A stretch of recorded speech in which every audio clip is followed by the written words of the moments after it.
Thanks, Olaf. Similar question, but basically, is there, right now we're paying higher tariffs than before August 1st, right? But none of the lower tariffs have come into force. So the longer that happens, the more tariffs our exporters are paying. And for the US, is there any pressure from the EU side other than saying it's the ball's in their court? At what point, after a year, after a month, after 3 months, will we decide, okay, we need to do more than say the ball is in their court? Because the whole goal of this deal, right, of accepting the 15 rather than 10% tariffs was to have lower tariffs on cars specifically. So I'm just wondering, or is there anything that the US is asking for? Is there commitments from the car industry for investments that they're waiting for? Last week we were told the reason for the delay is that the Americans are busy with other things. But then they did pass an executive order for Japan lowering their car tariffs. So they could very easily have included the EU in that, right? It would have been 2 letters probably. Jacob, we don't do the work of scheduling for the US. I'm not entirely sure why you refer to a 10%. Let me remind you that we have a 15% omni-comprehensive tariff, including MFN, which, as Olaf has said time and time again, is on average 4.8. This for the EU is not added. And also you say higher tariffs. Compared to what? I also recall some announcements from the US side in April on which the tariffs that they were referring to were much higher. So the higher or lower, it depends at what point in time or to which announcements you are specifically relating to. We have a reality, which is an agreement with the US that has a 15% across-the-board tariff, MFN included, also for a number of industries, including cars, and then 0 to 0 tariffs in a number of other industries. It is an agreement that we believe is strong and is the best we could have under the current circumstances and the ambitions of the US administration. Of course, we expect the US to take the further steps that are part of this agreement, but I don't believe we are at a stage in which we can put a timeline to these engagements. We take the reality of today. This is where we are, and the rest is hypothetical. We count on the US taking the steps that are necessary on their side to fulfill these agreements. Olaf, sorry. I have nothing to add to that. Beautiful, beautiful monologue, Ariana. Thank you. Sorry.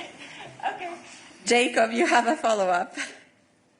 And then I had promised Edith. Yeah, what you said is completely wrong. It's not true that the tariffs were higher before. The tariffs were 10%, now they're 15%. You say the reality of the deal is that cars included. The reality is that right now they're not included. Cars right now are not included. So I don't know what reality you're referring to. The reality I'm seeing, the EU is currently paying 27.5% on tariffs and has been for what, 14 days now? Jacob, what is the question apart from your considerations? The question is, you're saying that this deal is in force. The reality is the deal is not in force. So what will the EU do for the deal, with the key component of the deal being the cars, to come into force? Is there at any moment any leverage that the EU has other than saying the ball is in the US's court? Thanks for your follow-up question, Jakob. We have nothing on substance to add. We have been very clear time and time again that the US has made a political commitment. You're talking specifically about cars. The commitment from the US is that the 15% across-the-board tariff will capture cars. We don't know precisely when that will happen. We know that it will happen. And I would also just point out that you said that these tariffs are being paid by EU exporters. No, they are not. They are being paid by US consumers. Ultimately, that's who picks up the bill.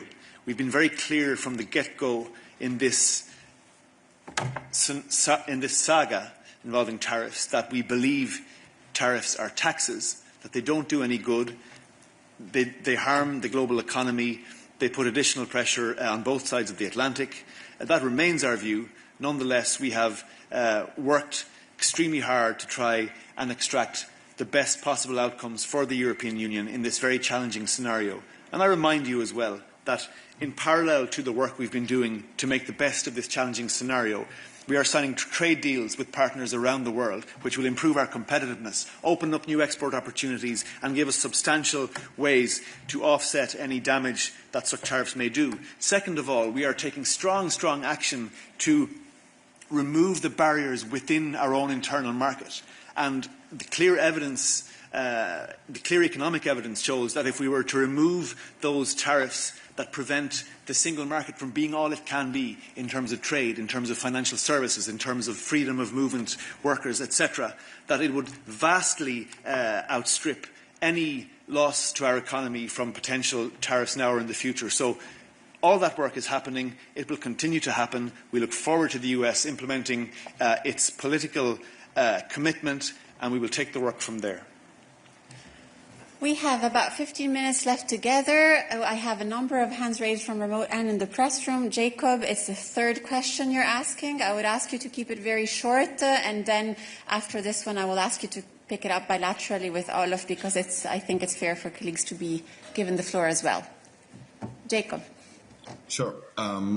Basically, are you saying this deal is good even if the US does not fulfill the part of the 27.5% on cars going down to 15%?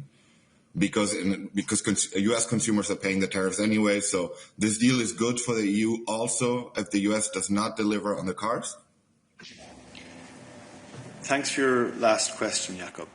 At no point have I said that this is a good deal, quote unquote, for the EU. What we have said repeatedly from here, what our President has said, what our Trade Commissioner has said, is that if you look at the current global trade picture, if you look at the various deals that the US has signed with trade partners around the world, if you look at the commitments that the US has made on top of the executive order that has already been implemented, we feel strongly that we have succeeded in giving the European Union the best possible position in terms of competitiveness, in terms of continued trade, in terms of allowing our exporters to do what they do best.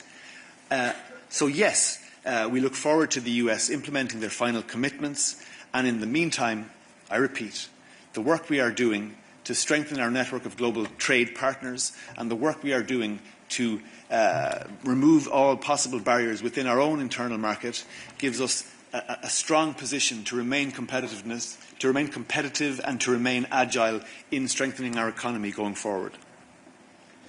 Other questions on this? Edith, I had promised you the floor. Thanks very much. Edith Hancock with Dow Jones.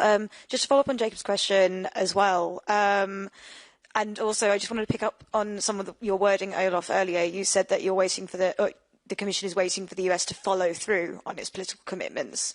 So is there actually a growing concern within the Commission that that follow-through isn't going to happen, that they won't follow through? And then with that in mind, what would the US have to not follow through on, be it cars,